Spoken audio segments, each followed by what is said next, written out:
வார்த்தை எடுத்து நாம் தியானிக்க போகிறோம். அப்போஸ்தலர் 20ஆம் அதிகாரம் 22ஆம் வசனம் தொடக்கம் 24ஆம் வசனம் வரைக்கும் நாம் வாசிக்கலாம்.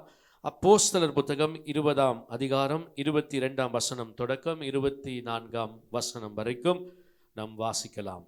இப்பொழுதும் நான் ஆவியிலே கட்டுண்டவனாய் எருசலேமுக்கு போகிறேன். கவனிங்கள், இப்பொழுதும் நான் ஆவியிலே கட்டுண்டவனாய் எருசலேமுக்கு போகிறேன். அங்கே எனக்கு நேரிடும் காரியங்களை நான் அறியேன். கட்டுகளும் உபத்திரவங்களும். கவனிங்கள், இப்பொழுது பவுல் எழுதுகிறார், ஆண்டவர் மூலம் நான் தேவனால் ஏவப்பட்டு நான் எருசலேமுக்கு போகிறேன். ஆனால் அங்கே என்ன நடக்க போகிறது முடிவு தெரியாது. ஆனால் ஒன்று எனக்கு தெரிகிறது, என்னுடைய இந்த அழைப்பிலே, இந்த பயணத்திலே ஒரு காரியத்தை நான் அறிந்திருக்கிறேன். அதை சொல்லுகிறார் இந்த 22ஆம் வசனத்திலே. வாசிங்கள் 23ஆம் வசனத்திலே. கட்டுகளும் உபத்திரவங்களும். எல்லாரும் வாசிங்கள். கட்டுகளும் உபத்திரவங்களும் எனக்கு வைத்திருக்கிறதென்று பரிசுத்த ஆவியானவர் பட்டணந்தோறும் தெரிவிக்கிறதை மாத்திரம் அறிந்திருக்கிறேன். ஆகிலும் அவைகளில் ஒன்றையும். எல்லாரும் வாசிங்க. ஆகிலும் அவைகளில் ஒன்றை குறித்தும் கவலைப்படேன். சொல்லுங்க, கவலைப்படேன்.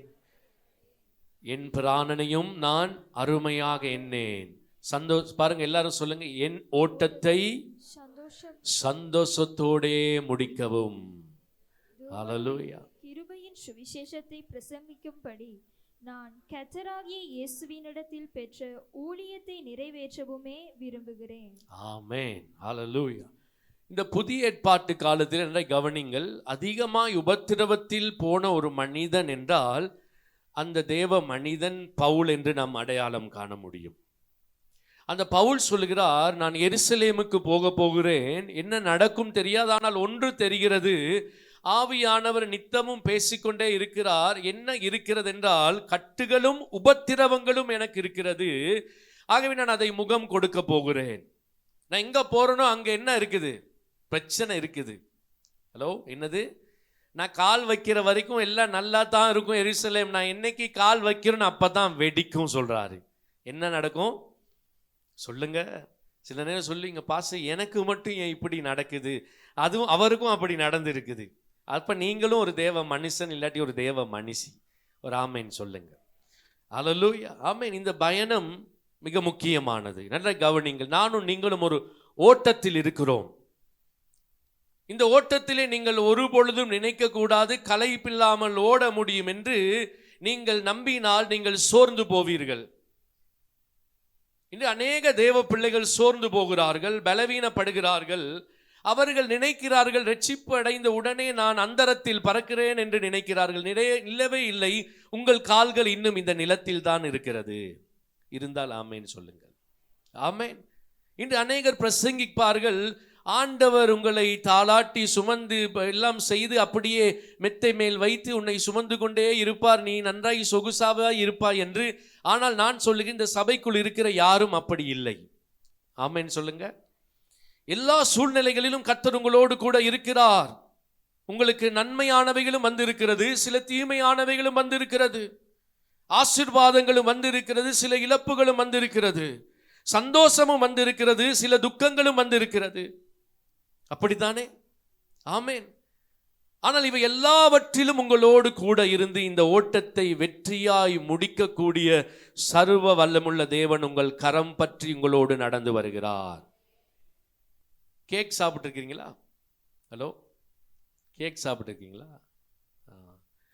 கேக் எல்லாம் கேக்ஸ் என்னெல்லாம் போடுவாங்க? ஹலோ, முட்டை போடுவாங்க, அப்புறம் பட்டர் போடுவார்கள், மாவு போடுவார்கள், ஈஸ்ட் போடுவார்கள், வெஸ்ட் போடுவார்கள். வேற என்ன போடுவார்கள்? யோசிக்கிறாங்க, வெஸ்ட் எல்லாம் போடுவாங்களா பாஸ்டர்? இல்லை, ஈஸ்ட் தான் போடுவார்கள். ஆமென். வாழ்க்கைங்கிறது ஒரு எல்லாமே கலவை. சும்மா மாவு எடுத்து இது நான் கேக் சாப்பிட்றேன்னு சொல்லி வாயில போட்டா எப்படி இருக்கும்? அதை பேக் பண்ணி ஒரு அடிச்சு அங்க உள்ள போட்டு வெளியே எடுத்து அப்படி வாயில வச்சா எப்படி இருக்கும்? என்னமோ நான் கேக்கே சாப்பிடாத மாதிரி தான் இருக்கிறீங்க நீங்க எல்லாரும்.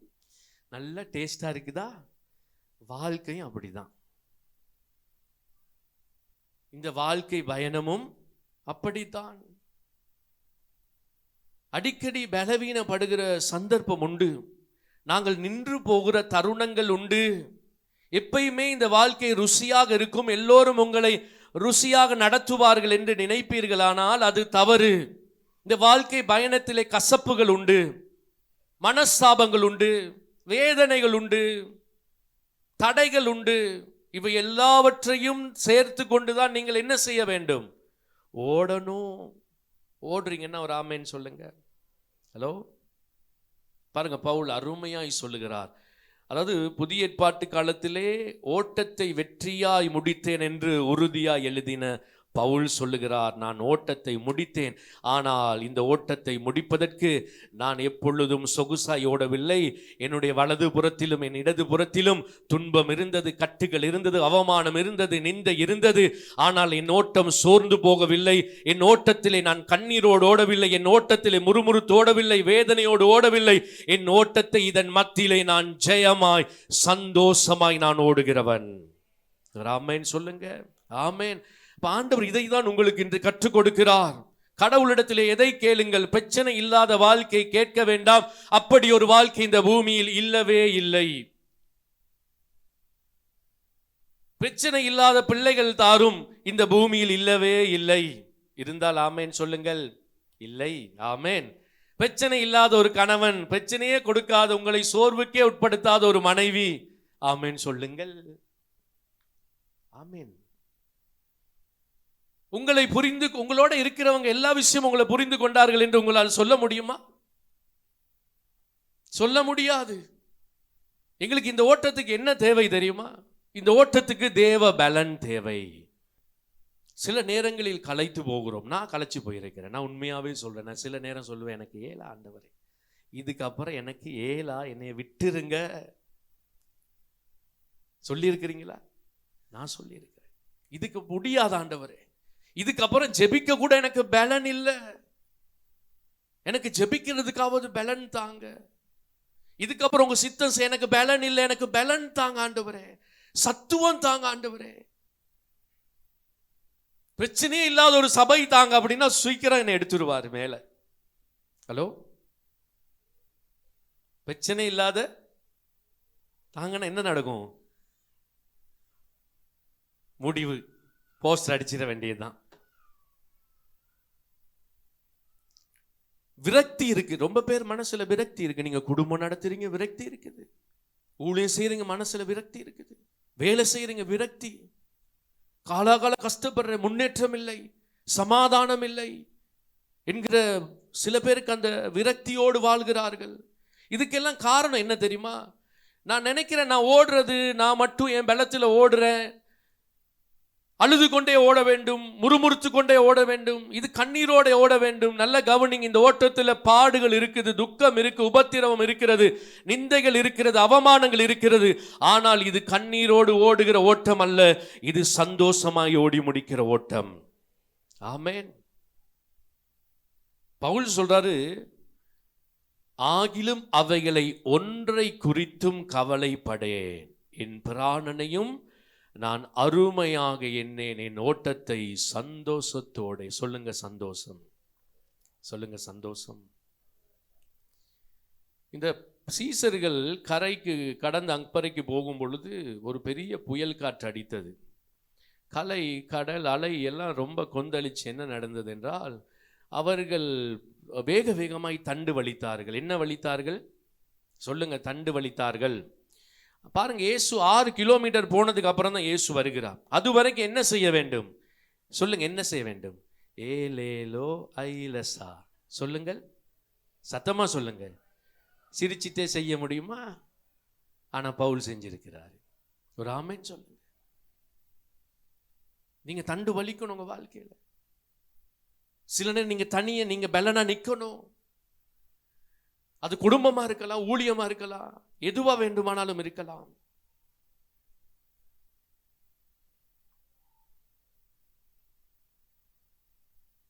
இந்த ஓட்டம், இந்த கத்தரோடு நான் முன்வைத்து போகிற இந்த வாழ்க்கை என்பது, நான் எப்பொழுதும் சந்தோஷமாய் போக வேண்டும் என்று கர்த்தர் விரும்புகிறார்.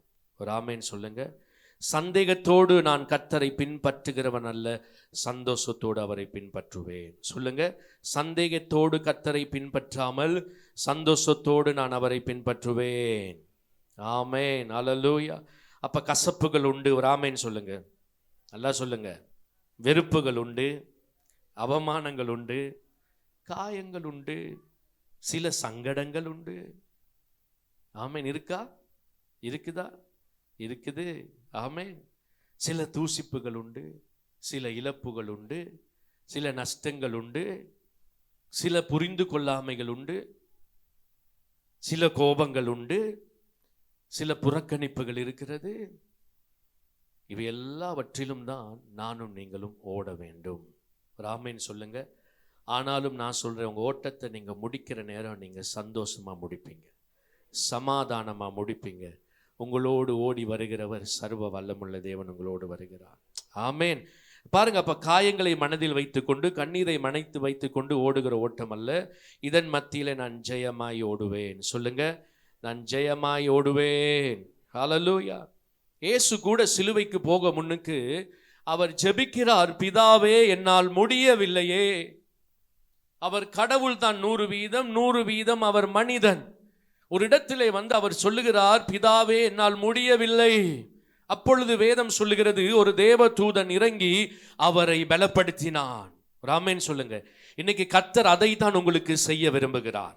பிரச்சனை மத்தியில் உங்களை தூக்கி எடுக்க வெளியே போட வரவில்லை, அதன் மத்தியிலே நீங்கள் சந்தோஷமாய் ஓடத்தக்க தேவ பலனை கர்த்தர் கொடுக்க விரும்புகிறார். பேதுருவை பார்த்து சொல்றாரு, பேதுருவே நீ கொஞ்சம் கவனமா இருக்கணும், உனக்கு ஒரு சோதனை வரப்போகுது, நீ என்ன மறுதலிக்க போற அப்படி சொல்ற நேரம் அவர் சொன்னாரு, இல்ல இல்ல ஆண்டவர், உங்களுக்கு தெரியாது, என் லெவலே வேற சொன்னாரு. என்ன சொன்னாரு? என் லெவலே வேற. நீங்க யாரு நினைச்சீங்க என்னைய? ஆண்டவர் சொன்னார், இல்ல, உன்னை புடைக்கிறதுக்கு அவன் பெர்மிஷன் எடுத்திருக்கிறான். உன்னுடைய பலன் போதாது பேதுருவே, நான் சொன்னா கேளு, என்னோட 1 மணித்தியாலமாவது விழித்திருந்து ஜெபம் பண்ணு. அவர் கணக்கே எடுக்கல. கடைசியில் அவர் என்ன நடந்தது? அவர் சொன்னபடியே அவர் வாழ்க்கையில் அந்த வீழ்ச்சி உண்டானது. என்ன உண்டானது?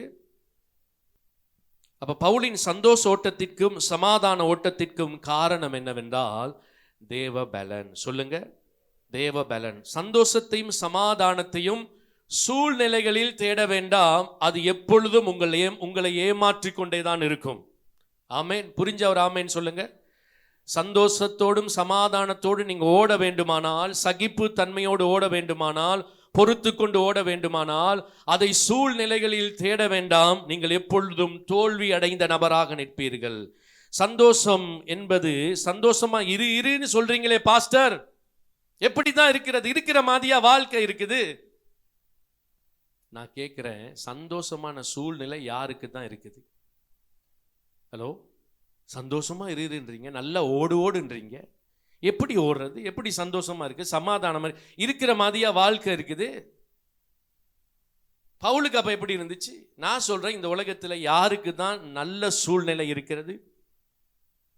இக்கரை மாட்டுக்கு, நல்லா சொல்லுங்கள், அக்கறை பச்சை. அக்கறை போனால் அக்கறை மாட்டுக்கு சொல்லுங்கள், இக்கரை பச்சை.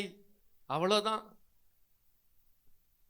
அது எந்த மாடு புரிஞ்சு கொள்ளுதோ அந்த மாடு நல்லா இருக்கும். உங்களை சொல்லவில்லை, புல் திங்கிற மாடை சொன்னேன் நான். அப்ப நான் என்ன சொல்ல விரும்புகிறேன்? தனக்கு கிடைத்த வாழ்க்கை தருணங்கள் சந்தோஷமா இல்லை என்றாலும் சந்தோஷமாய் வாழ்ந்தவர்கள் இருக்கிறார்கள் தேவ பலத்தினாலே. அநேகர், அதிலே பவுல் ஒருவர். அப்ப அபிகைலை கொஞ்சம் இன்று நான் காண்பித்து கொடுக்க விரும்புகிறேன். யாரை காண்பித்து கொடுக்க விரும்புகிறேன்? சொல்லுங்க, அபிகைல். வேதத்திலே ஒரு நல்ல அழகான ஒரு கதாபாத்திரம். அவள் சொல்லுகிறாள் தன் கணவனை பார்த்து, இந்த கணவனுடைய பெயர் எப்படியோ அவன் அப்படியே இருக்கிறான். சொல்லுங்க, எப்படியோ அவன் அப்படியே. அவள் அந்த பெயரை சொல்லுவதற்கு ஒரு காரணம் இருக்கிறது. அதாவது அவனுடைய பெயருக்கு அவன் எப்படியோ, என்னுடைய பெயருக்கு நான் அப்படியே. ஆமென் சொல்லுங்க. அப்ப பெயர் வச்சா நாங்க அது மத்தி வாழுவோம்? அப்படி இல்லை. அது ஒரு சத்தியத்துக்காக ஆண்டவர் கொடுத்திருக்கிறாரு. ஆமென். பேதுருவேன்னு சொன்னா உங்களை போய் சிலுவையில் அறையலுமா? ஹலோ, சில பேர் இயேசுன்னு வச்சிருக்கிறாரு. அதுக்காக நீங்க இயேசுவா? இல்லை, அதுக்கு தலைகீழ தான் இருப்போம் நான் சில நேரம். பாருங்களேன், சாமுவேல்னு சொன்னா பாருங்க, சாமுவேல் எப்படிப்பட்ட மனுஷன். சில நேரம் சாமுவேல்னு பெயர் வச்சுங்க, ஜெபிக்கவே மாட்டாங்க. அப்போ இந்த பெயர் நான் ஒப்புறது ஒரு ஒரு ஒரு சத்தியத்தை கற்றுக் கொடுப்பதற்கு. ஆமேன். அப்போ வாருங்க பார்ப்போம், 1 சாமுவேல் 25ஆம் அதிகாரம் 3ஆம் வசனத்துக்கு வாங்க. இதை பார்த்துட்டு ஜெபிக்க போகிறோம். நான் இங்கே என்ன கவனிங்க, அப்போ அபிகைல் சந்தோஷமா இருந்தால், பலனுள்ள ஸ்திரியா இருந்தால், ஆனால் அவளுக்கு கிடைத்த வாழ்க்கையும் சூழ்நிலையும் சந்தோஷத்துக்குரியது அல்ல. ஆனாலும் அவள் சந்தோஷமாய் வாழ்ந்தாள். ஆமென். 1 சாமுவேல் 25ஆம் அதிகாரம் 3ஆம் வசனம். அந்த மனுஷனுக்கு நாபால் என்றும். எல்லாம் வாசிங்க. அந்த மனுஷனுக்கு, எல்லாம் சொல்லுங்க, அந்த மனுஷனுக்கு நாபால் என்றும். என்ன பால் சொல்லுங்க? நோபோல் இல்லை, அது நாபால். ஆனா உண்மையுமே அபிகைலுக்கு அது ஒரு நோபோல் தான். பாருங்க அவனோட லைஃப்ல. சரி, அந்த நாபால் என்றும் அவன் மனைவிக்கு அபிகாயில் என்றும் பெயர். இதெல்லாம் ஏன் எழுதி வச்சிருக்க? இதுக்கெல்லாம் காரணம் இருக்கு. ஆவியானவர் எழுதினதுக்கு. ஆமென். முத அவங்களை அறிமுகப்படுத்துற நேரம் இதை 2 எழுதுறாரு. இவங்க 2 பேரும் இந்த பேருக்கு ஏற்ற கேரக்டர். அந்த ஸ்திரீ மகா புத்திசாலியும் ரூபவதியுமாய் இருந்தால், அந்த புருஷனோ முரடனும் துராகிரதனுமாய் இருந்தான். அவன் காலேபுடைய சந்ததியான்.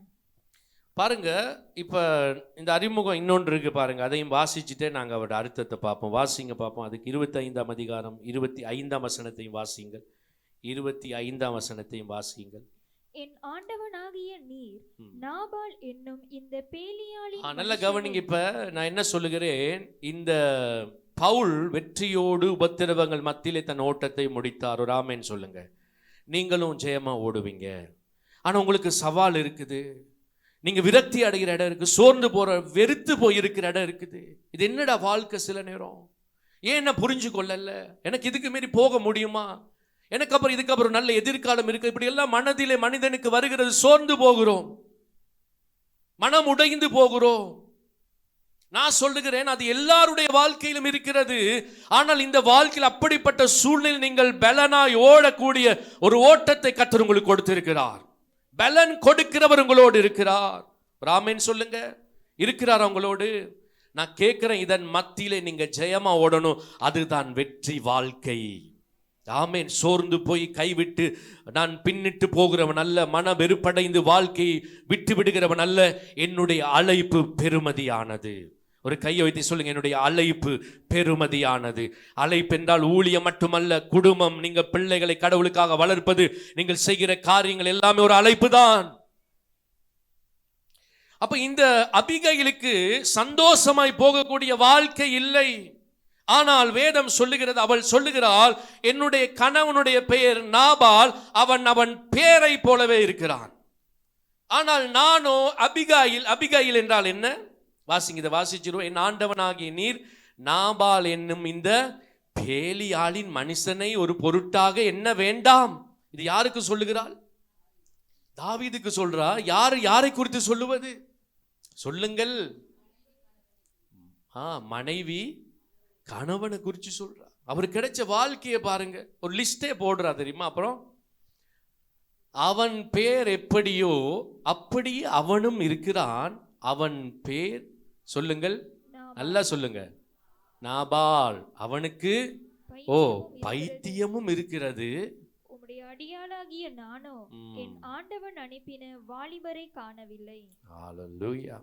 ஆமென். பாருங்க, அப்ப அபிகைல் என்றால் என்ன? தகப்பனின் சந்தோஷம். சொல்லுங்க. நாபால் என்றால் என்ன? சொல்லுங்கள். வாழ்க்கை எப்படி இருக்கு? அமைஞ்சது எப்படி இருக்கு? ஹலோ, சந்தோஷமா இருக்கா? இல்ல. ஆனால் அவள் சந்தோஷமா இருக்கிறாளா? ஒரு ஆமென் சொல்லுங்கள். தகப்பனின் சந்தோஷம். அபிகாயில் என்றால் சந்தோஷத்தின் ஊற்று என்று பெயர், சந்தோஷமானவள் என்று பெயர். அபிகைல் என்றால் சபை. நாபால் என்றால் பழைய மனுஷன், பழைய வாழ்க்கை, பழைய புருஷன். தப்பா எடுத்துடாதீங்க. இந்த நாபால் செத்த பிறகு இந்த அபிகைல் யாரை திருமணம் முடிக்கிறாள்? தாவீதை. தாவீது இயேசுவுக்கு அடையாளமானவன். அப்ப இந்த நாபால் உலகத்துக்கு அடையாளமானவன். உலகத்தை விட்டு நாங்கள் என்ன செய்கிறோம்? உலகத்தின் காரியங்கள், பாவம், பழைய மனுஷனை இயேசு ஏற்றுக்கொள்ளும் பொழுது அவனை அடக்கம் பண்ணி இயேசுவை தரித்து கொண்டு ஒரு புதிய மனிதனாய் உயிரோடு எழுந்து நம்முடைய இரட்சகராகிய இயேசுவுக்கு நாங்கள் மணவாளனாய் மாறுகிறோம். ஒரு ஆமேன் சொல்லுங்க. அப்ப செய்தி அதுவல்ல. நான் என்ன சொல்லுங்க, இந்த அபிகாயில் சொல்றார், அவன் பேரை போலவே அவன், என் பெயரை போலவே நான். ஆமேன். அப்ப இந்த நாபால் என்றால் அவன் மூடன். சொல்லுங்க, யாரு? அவன் முட்டாளுங்க, அப்படி சொல்றாங்க. அவன் முரடன், அவன் துராகிதன், அவன் அறிவற்றவன், அவன் கயவன், அவன் வாடி போனவன், அவன் கொடியவன். இதெல்லாம் அதில் அர்த்தம். இப்படிப்பட்ட ஒரு கணவனோடு வாழுகிற இந்த சபைக்கு அடையாளமான அபிகாயில் சொல்லுகிறாள், அபிகாயில் என்ற பெயரின்படியே நான் இருக்கிறேன். என்னுடைய சந்தோஷத்துக்கு காரணம் என்னுடைய கணவர் அல்ல, என் குடும்பம் அல்ல, என் பின்புலம் அல்ல, நான் எதிர்பார்த்து காத்திருக்கும் அந்த இயேசு என்கிறவரே. ஆமேன் சொல்லுங்களேன். ஆமேன்.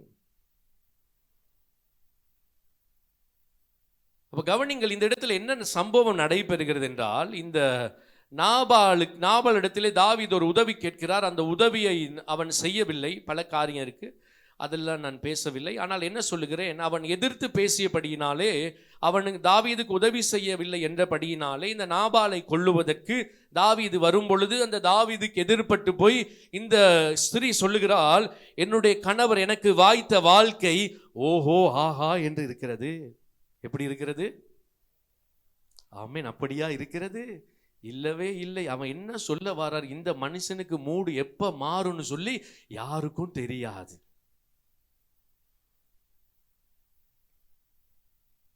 நான் ஒரு கணவனை அல்ல, ஒரு வில்லங்கத்தை கல்யாணம் கட்டி வந்திருக்கிறேன்.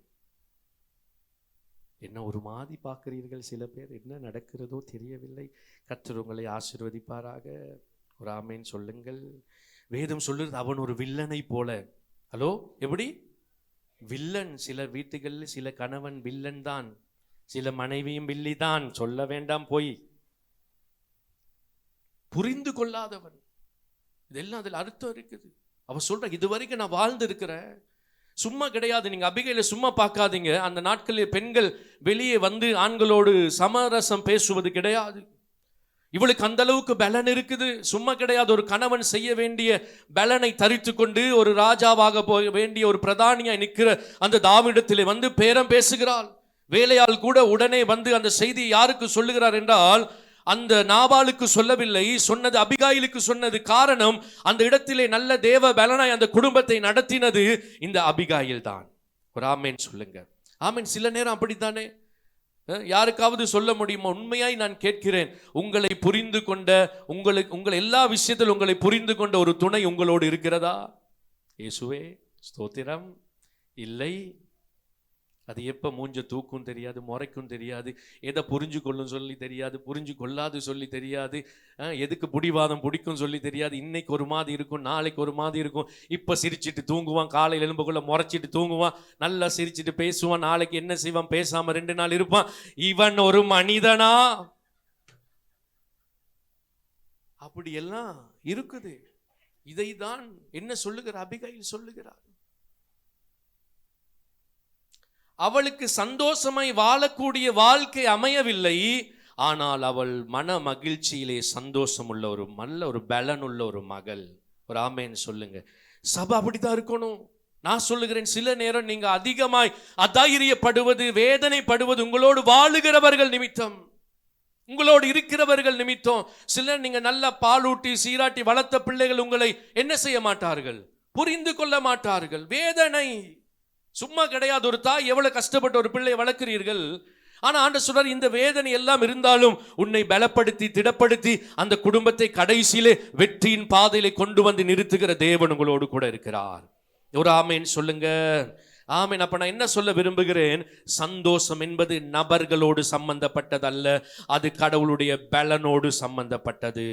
ஆமேன். இந்த ஓட்டம் எந்த பணத்தையும் சார்ந்ததல்ல, உதவி செய்கிற நபர்களை சார்ந்ததல்ல, மனிதனுடைய அன்பை சார்ந்ததல்ல.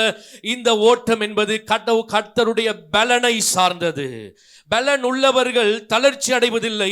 ஆண்டவர் சொல்ற, தளர்ச்சி அடைந்தவனுக்கு நான் புது பலன் தருகிறேன். ஒரு ஆமேன் சொல்லுங்க. விட்டுடலாமா? குடும்பத்தை விட்டுடலாமா? சொல்லுவார் அநேகர், இந்த வாழ்க்கை வெறுத்திருச்சு பாஸ், எனக்கு உண்மை. ஏன் வெறுக்குது தெரியுமா? நான் சொல்லுகிறேன், எந்த மனிதனினாலும் நீங்கள் ஆற்றப்பட முடியாது, தேற்றப்பட முடியாது. கர்த்தரை தேடுங்கள், கர்த்தருக்கு முதலிடம் கொடுங்க. ஆண்டு உங்களை தேற்றி ஆற்றி உங்களை பலப்படுத்தி அவர் நடத்துவார். ஒரு ஆமென் சொல்லுங்க. உங்களுக்கு யார் உதவி செய்வாங்க சொல்லி நீங்க சேர்த்து கொட்டீங்களோ அவங்க தான் உங்களுக்கு சொல்லுங்கள் என்ன செய்வார்கள்? குழி வெட்டுவார்கள். ஆமென். வேதனைப்படுத்துறது அவங்க தான். நீங்க கடைசி வரை உங்களோட யார் இருப்பாங்கன்னு நினைக்கிறீங்களோ அவர்கள் உங்களோடு இருப்பதில்லை. கர்த்தர் உங்களோடு கூட இருக்கிறார். ஆமென் சொல்லுங்க. அப்ப நாபால் வந்து சில நேரம் அது மனைவியா இருக்கலாம், கணவனா இருக்கலாம். ஒரு ஆமென் சொல்லுங்க. ஆமென். உங்களை புரிந்து கொள்ளாத உறவுகள் இருக்கலாம், துணை இருக்கலாம், பிள்ளைகள் இருக்கலாம், ஊழியர்கள் இருக்கலாம், ஊழியங்கள் இருக்கலாம், நபர்கள் இருக்கலாம். ஆனால் உங்களை புரிந்து கொண்டு உங்களை நடத்துகிற கர்த்தர் உங்களோடு இருக்கிறார். ஆமென். உண்மை எத்தனை பேர் சொல்லுங்க? என்ன 100% புரிந்து கொண்டு இந்த பயணத்தில் எனக்கு உதவியா இருக்கிற ஒருவர் இருக்கிறார், அவர் தான் இயேசு. ஆமென். சில நேரம் இந்த பயணம் போற நேரம் எங்க மனசு யாருக்கும் புரியாது தெரியுமா? இந்த ஊழியத்துல சில நேரம் இந்த மனசு யாருக்கும் புரியாது, இந்த பாரம் புரியாது. அதை தவறாய் பேசுகிறவர்கள் அநேகம் உண்டு, துக்கப்படுத்துகிறவர்கள் காயப்படுத்த உண்டு. அதன் மத்தியிலே நிற்க முடியாது. பேசுகிறவர்கள் சாதாரணமானவர்கள் அல்ல, கடின முடியாத ஆண்டவரே. ஆனாலும் இந்த அழைப்பு ஆண்டவர் உம்முடையது ஆண்டவரே, இதை விட முடியாது. இதுதான் எனக்கு கொடுத்திருக்கிற வாழ்க்கை, இதன் மத்தியில தான் நான் ஜெயிக்கணும். ஆமென் சொல்லுங்க. இந்த போராட்டத்தின் மத்தியில தான் நீங்க ஜெயிக்கணும். ஆனா ஜெயிக்க வைக்கிற கர்த்தர் உங்களோடு இருக்கிறார். உங்களை அவர் கைவிட மாட்டார். ஆமென். உங்களை யாரு கைவிட்டிருந்தால் நான் சொன்னேன், இயேசு உங்களை கைவிடவில்லை, கைவிட மாட்டார். ஆனா உங்களுக்கு தேவை எது தெரியுமா? தேவ பலன் வேணும் ஆண்டவரே. அவர் சமூகத்தில் காத்திருந்த அந்த பலன் கேளுங்க. ஆமென். இந்த மனிதர்கள் மாறும் பொழுது எது தாங்க போகுது தெரியுமா? மனுஷன் எடுக்க மாட்டார். ஆமென். அதுக்கு முதல் சொல்றேன், இந்த மனுஷன் இந்த ஆள் திருந்த மாட்டான் அப்படி சொல்றாங்க. அபிகாயிலே ஒரு ஆமென் சொல்லுங்கள். சர்ச்னா அபிகாயில் தாங்க, சொல்லுங்க ஆமென். இன்னைக்கு திருந்துவான், நாளைக்கு திருந்துவான் நினைச்சேன், திருந்தல்ல. நீங்க யாராவது திருந்துற வரைக்கும் இருந்தீங்கன்னா சூழ்நிலை மாறுறதுக்கு நானும் நீங்களும் கிழவனும் கிழவியா போயிட வேண்டியதுதான். ஆனா அவங்க மத்தியில என் ஊழியத்தை, என் கடமையை செய்யற பலன் எனக்கு ரொம்ப முக்கியம். ஒரு ஆமென் சொல்லுங்க. என் குடும்பத்துல நின்று சில நேரம் எல்லாரும் தாறுமாறா இருக்கலாம், இந்த உங்க ஒருவரை வச்சுதான் கர்த்தர் குடும்பத்தை நடத்துறார். ஆமென். சில நேரம் பணம் சம்பாதிக்கிறவங்கள சொல்லல, அந்த ஜெபித்து பயபக்தியோடு பொறுமையோடு நீங்க சந்தோஷமா விட்டு கொடுத்து சகித்து கொண்டு நீங்க ஒருவர் தான் அந்த குடும்பத்தை நடத்துறீங்க. அதுக்கு நீங்க மிகப்பெரிய ஆசீர்வாதம் தெரியுமா? அதன் மத்தியிலே உன்னுடைய ஊழியத்தையும் கடமையையும் ஜெயமாய் சந்தோஷமாய் செய்யத்தான் கர்த்தர் உங்களுக்கு பலன் கொடுக்க வந்திருக்கிறார். ஒரு ஆமென் சொல்லுங்களேன். கர்த்தர் உங்களை என்ன செய்வார்? ஆசீர்வதிப்பார். நீங்கள் ஓடுவீர்கள். நான் சொல்றேன், உபத்திரம் இருக்கும். சில நேரம் மாற மாட்டாங்க. சில நபர் அவங்க மாறுறாங்க, இப்ப வேணாலும் மாறட்டும். நான் சொன்னேன், கண்டிப்பா மாறுவார்கள். உங்க ஜெபத்துக்கு கர்த்தர் பதில் கொடுப்பார். ஆனா நீங்க பலனா நிக்கணும் தெரியுமா? ஆமென். உங்க சத்துவத்தோட நீங்க நிக்க வேண்டும். ஆமென் சொல்லுங்க. முடிக்க போற எடுத்துக்கொள்ளுங்கள். ஏசாயாவின் 40ஆம் அதிகாரம் 29, 31 வரை வாசித்து நாங்கள் ஜெபித்து நிறைவு செய்ய போகிறோம். இது கணவன் மனைவி செய்தி அல்ல.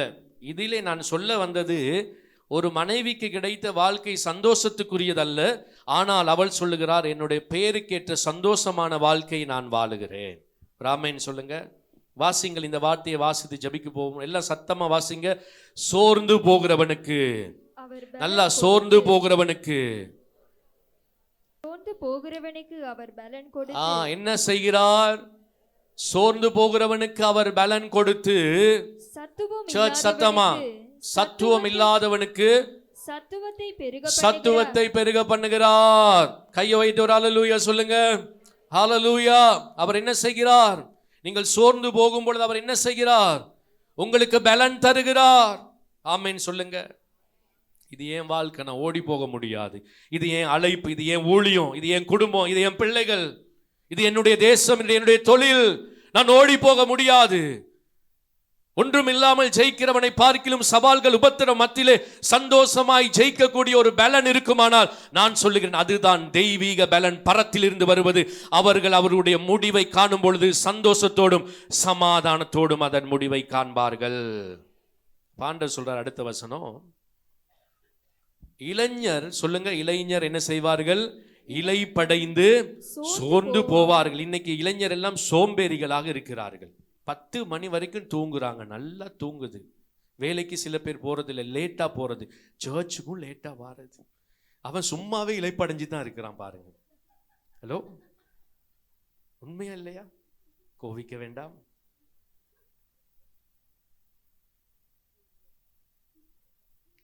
சர்ச்சுக்கு வரக்குள்ள எப்படி வரணும்? குளிச்சுட்டு வரணும். சொல்லுங்க, யங் ஏஜில் அதெல்லாம் பழகணும். ஆமாம். அப்போ 8:30 மணிக்கு எழும்பி அங்கே இங்கே ஜெல்ல அடிச்சுட்டு அப்படி இப்படி எப்படி வரக்கூடாது. பார்த்தோன்னே தெரியுது இவன் தூங்கு மூஞ்சோட தான் வாரான். ஆனாலும் பிரைஸ் தி லார்ட் பிரதர், அண்ணன் ஒன்று ஆசீர்வதி. அப்ப இளைஞர் பாருங்க, இளைஞருக்கு ஒரு சத்துவம் இருக்கு, ஒரு வீரியம் இருக்கு. ஆண்டு சொன்னா இவன் சோர்ந்து போவான், இலைப்படைவார்கள், சோர்ந்து போவார்கள், வாலிபரும் இடறி விழுவார்கள், இடறுவார்கள். 31 வசனத்தை ஆண்டவர் சொல்லுகிறார். நல்ல சத்தமா சொல்லுங்க, எல்லாரும் வாசிங்க. கர்த்தருக்கு காத்திருக்கிறவர்களோ, நல்லா சொல்லுங்க, கர்த்தருக்கு காத்திருக்கிறவர்களோ புது பலன் அடைந்து கழுகை போல செட்டைகளை அடித்து எழும்புவார்கள். அவர்கள் ஓடினாலும் இலைப்படையார்கள், நடந்தாலும் சோர்ந்து போவதில்லை. நான் இப்பெல்லாம் கத்துக்கொண்ட ரகசியம் என்ன தெரியுமா? எல்லாம் வெடிச்சாலும் பரவாயில்ல, உடனே வந்து அவர் சமூகத்தில் பலன் தாங்க ஆண்டவரே. சொல்லுங்க, பலன் தாங்க ஆண்டவரே. என் ஆத்துமாவே உம்மையே நோக்கி அமர்ந்திருக்கிறது ஆண்டவரே. சொல்லுங்க, என் ஆத்துமா உம்மையே நோக்கி அமர்ந்திருக்கிறது. ஆமென். இதுதான் பலன். இதுக்கு மனுஷனை தேடி போவாதீங்க. இன்னைக்கு போயிட்டு குறை சொல்லி நீங்க ஏதாவது சொல்லி நீங்க ஆறுதல் கிடைச்சிங்கன்னா நாளைக்கு ராய்ட்டர்ல வந்துடும், பிபிசி. அப்ப என்ன செய்யணும்? இந்த ஓட்டத்தை ஓடுறதுக்கு எந்த பலன் வேணும்னா அவர் சமூகத்துல காத்துருங்க. ஆமேன்.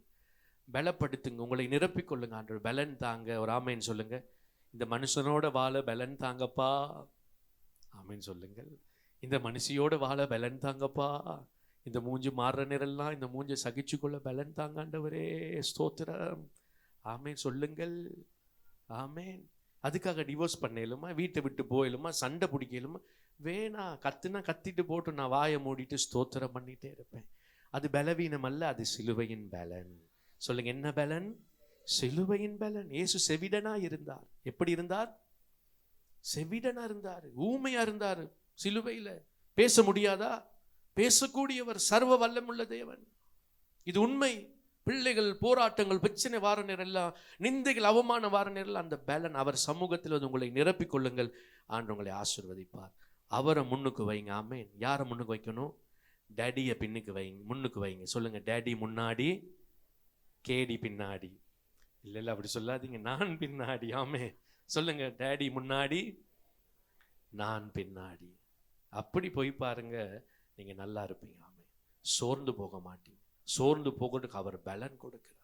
ஏன்னா அவர் முடியாது சொல்லி பூமியில தரையில அவர் அமர்ந்த நேரம் அவர் அறிந்திருக்கிறார். உங்கள் பாடுகளை அவர் அறிந்திருக்கிறார். ஆமேன்னு சொல்லுங்க. வேதனைகளை அறிந்திருக்கிறார். உங்களுக்கு அவர் புது பலன் தருகிறார். முடியாது சொல்லி அவர் சமூகத்தில் போய் காத்திருங்க, அவர் பலன் தருவார்.